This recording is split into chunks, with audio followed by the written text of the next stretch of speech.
الرحمن الرحيم مقعي داود عبد الكريم شيلار هواية وحان كمد أهي دلنيرد مقالة مقدشو وحان أهي حكاياها برارو كبرشة بنادر وحان أهي أرضي الصوماليات أو مقالة مقدشو كل شيء ويل دلنيرة مقالة مقدشو كل شيء كبر باري sidoo kale aniga hooyaday iyo aabahay ayagana waxay ku dhasheen magaalada Muqdisho hooyaday waxay ku dhalatay degmada Howlwadaag aabbo wuxuu ku dhashay degmada Yaaqshi anigana waxaan ku dhashay degmada Kaaraan magaalada Muqdisho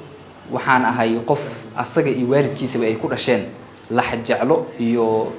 rabitaan iyo midkaan jacayl aad u weyn magaaladiisa Muqdisho u qabo waxaan rabaa baaqan maanta aan jeedihayno ee ah baaq nabadeedka in aan fariin aan ugu dirno dhammaan madaxda dalka madaxdii hore madaxda maanta joogto madaxdii hiigsihiisu Britoli in ay wadankan ay hogaamiyaan waxaan leenahay haddii laba maroodi ay ishirtiyaan ama ay isgalaan coosa meesha ku baabao haddaan nahay shacabka Soomaaliyeed madaxdii dalka haddaad tihiin oo mucaarad iyo muxaafid iyo qolo kalaba ahba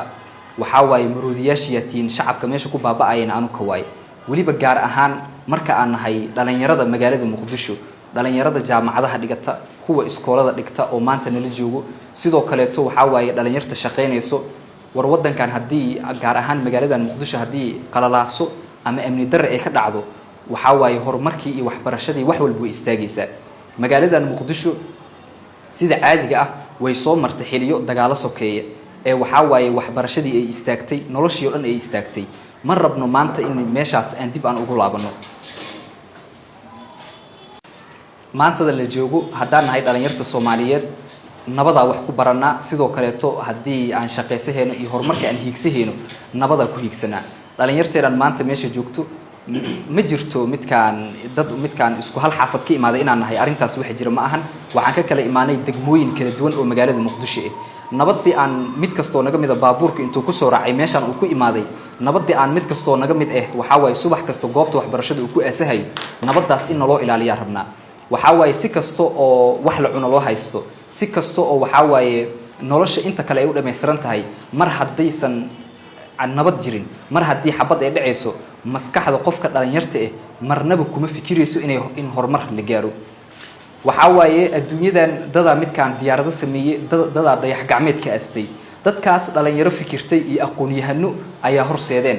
oo nabad haysto wadan walba oo maanta la leeyahay wadankan wuxuu sameystay hub waaweyn wadankan wuxuu sameystay warshado waaweyn horumarka wadankaas waxa buddhig u ah nabad iyo dhalinyaro Soomaaliya dhalinyaro way haysataa Afrika oo dhan dhalinyaro way haysataa oo Soomaaliya iyo Afrika waxay ka mid yihiin meelaha adduunyada ugu dhalinyarta badan dhalinyaradan hadaysan nabad haysanin waxay naqahayaan wax tiro badan oo aan tayo lahayn waxaan u baahanahay in aan dhalinyarta caalamka aan la tartanno lamana tartami karno hadii magaaladeeni caasimaddu u yahay xabad ay ka dhacayso war wiil dhalinyaro oo xabad maqlayo wiil dhalinyaro oo jug kala maqlayo maskaxdiisa kama fikirayso inuu diyaarad duuliyo maskaxdiisa kuma fikirayso inuu dayax tago